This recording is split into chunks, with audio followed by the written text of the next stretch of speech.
यानी क्या कूड़ा कबाड़ा भर के रख दिया है, जो आदमी को ऊंचा उठाने की अपेक्षा और नीचा गिराती है और आदमी की चरित्र को और भी बदनाम करती हैं और आदमी को दिशा प्रेरणा देती हैं और घटिया किस्म का बनाती हैं। सारे की सारे दिशा में हम ये देखते हैं कि मनुष्य की अकल और मनुष्य की समझ और ऊंचाई को नीचा गिराने के लिए यानी क्या से क्या चारों ओर से कबाड़ा इकट्ठा किया गया है। आदमी घटिया ही होता हुआ चला जाता है।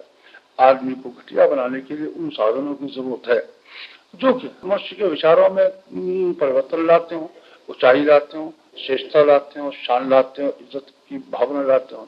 इस तरह का सारा कलेवर और खांचा खड़ा किया जाना चाहिए जिससे कि आदमी के विचार करने की शैली कुछ ऊंची उठे, श्रेष्ठ बने।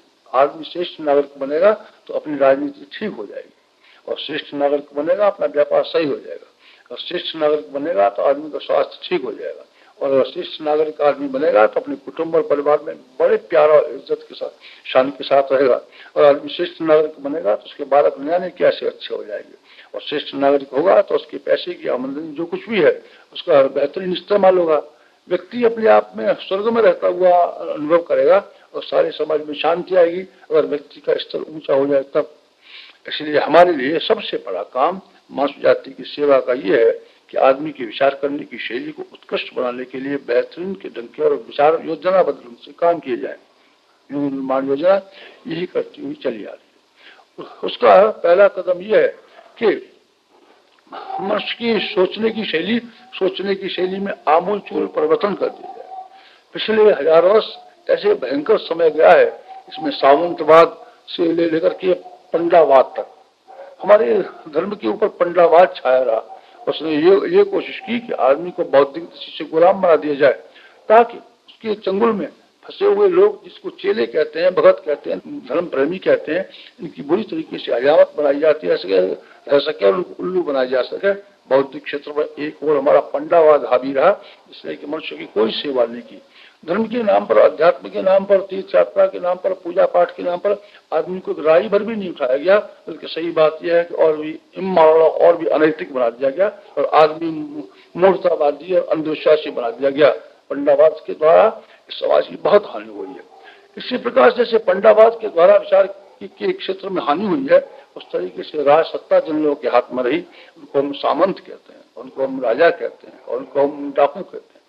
उन लोगों ने सिर्फ अपने महल और अपनी अय्याशी और अपनी विलासिता के लिए शोषण समाज का किया और शोषण समाज का किया और बराबर ये कोशिश की कहीं ऐसा न हो जाए कि विचारशीलता फैल जाए और लोगों में अनीति के विरुद्ध बगावत की भाव पैदा हो जाए, न्याय की भावना की बात हो जाए, फिर हमारा क्यों करेंगे लोग समर्थन। यही बात पंडावाद ने भी कोशिश की कि लोग समझदार न होने पाए, समझदार हो जाएंगे तो हमारे चंगुल हमारे शिकार हमारे हाथ से निकल जाएंगे। और यही बात सामंतवाद ने भी कोशिश की कि आदमी को घटिया किस्म से विचार करना सिखाया जाए, अन्यथा विचारशील और समझदार और चरित्रवान लोग हो जाएंगे तो उन पर हावी होना और अपनी मनमानी करना हमारे लिए मुमकिन नहीं रहेगा। दोनों ही तरीकों से बराबर ये कोशिश की गई कि आदमी की विचार करने की शैली गिरा दी जाए, घटा दी जाए। यही कारण था कि हम 1000 वर्षों तक गुलाम होकर के रहे। वजह क्या थी? 1500 मुसलमान हिंदुस्तान के ऊपर आए और 1000 वर्ष तक इस बुरी तरीके से हुकूमत हमारे ऊपर करते रहे, ऐसे नृशंस अत्याचार करते रहे जैसे कि दुनिया की तवारीख में कभी कहीं दिखाई नहीं पाते। लेकिन हम बुज़दिलों की तरीके से, कायरों की तरीके से, मरे हुए लोगों की तरीके से इस तरीके से उनके अत्याचारों को सहन करते रहे कि हम जरा भी उनके सिर ऊंचा नहीं उठा सके, कुछ कर नहीं सके। ज्यादा से ज्यादा जियाया, बस वो भक्ति की बात कह दी और सूरदास जी की गीत गा दी, मीरा जी का गीत गा दिया और रावण जी का गीत गा दिया, बस खत्म हो गया, खेल खत्म। और कुछ भी नहीं कर सके। क्यों? विचार करने का स्तर आदमी का गिरा हुआ और घटिया विचार करने का स्तर है, इसने हमको मुद्दतों तक गुलाम रखा और हम अभी भी बौद्धिक गुलामी में बेतरीके से जकड़े हुए हैं। राजनीतिक गुलामी दूर हो गई तो क्या, बौद्धिक गुलामी जहाँ की तहाँ है, बौद्धिक गुलामी जहाँ की तहाँ है। अकल की दृष्टि से हम बेहद बुरी तरीके के गुलाम है। सामाजिक कुरीतियों को देखिए ना, कुछ तुक है इसमें, कोई बात है, कोई चीज है इसके पीछे, कोई बात है। हमारी कुल देवी है और कुल देवी पे हमारे बच्चे का मुंडन होगा। कुल देवी कहाँ रहती है? तुम्हारी 2000 मील रहती है और 2000 मील पे क्या करोगे? बच्चे का मुंडन कराने ले जाएंगे। फिर क्या हो जाएगा? देवी पे बाल चार देंगे। क्या करेगी देवी? बालों को खाएगी। रोटी नहीं खाती है, नहीं वो बाल खाती है। बाल नहीं खिलाया तो बीवी बीमार कर देगी बच्चे को और हमारी मार डालेगी। देवी है चुड़ैल वर्चस्व करेंगे। इस तरह की चुड़ैलों को देवियां बना दिया गया, कुलदेवी बना दिया गया। और आदमी पागल आदमी कलकत्ता से रवाना होता है और कुलदेवी वहां उसकी जैसलमेर में रहती है, 2000 रुपये फूंक करके आता है और बच्चे का मुंडन करा करके आता है। और क्या नाम है, समझता है कि यानी क्या उसने देवी के ऊपर एहसान कर दिया या देवी ने उसके ऊपर एहसान कर दिया, पागल कर दिया।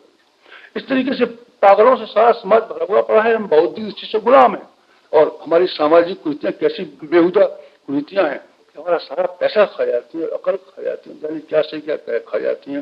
हर इधर से उधर, उधर से उधर, उधर से उधर मारी मारी लोग बोलते हैं यहाँ से वहां, न इस पे अकल न कोई विवेक।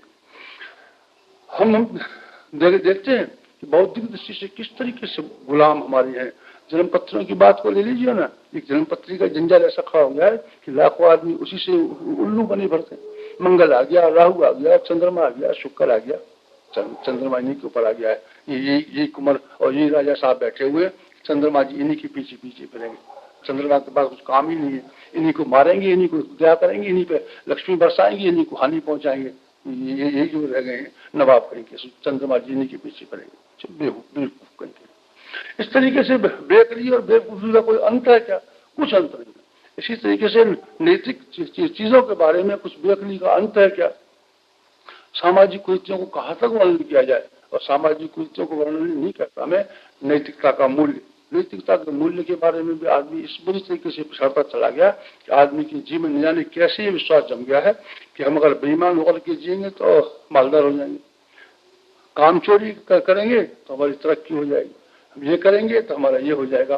भ्रष्ट आदमी का मन ऐसा घटिया हो गया है कि मेरे मन में ऐसा आता है कि इस सारे के सारे विचार करने की शैली को बदल दी जाए। एक और भी जमाना ऐसा आया था कि जिस जमाने में हर आदमी का विचार करने का क्रम बहुत ही घटिया और बहुत ही नीच हो गया था। फिर क्या हुआ कि एक भगवान ने अवतार लिया था और परशुराम जी का अवतार था, और परशुराम जी के अवतार ने एक कुल्हाड़ा हाथ में लिया और कुल्हाड़े से आदमी के सिर काट डाले और सारी दुनिया के सिर काट डाले, और कई बार सिर काट डाले। एक बार मैं विचार करता था कि सिर काट डालने का क्या मतलब, आदमी का सिर काट डालने से क्या आदमी बदल जाएगा क्या? मरने के बाद भूत हो जाएगा, पलित हो जाएगा और फिर तंग करेगा वो, फिर में मक्कारी करेगा।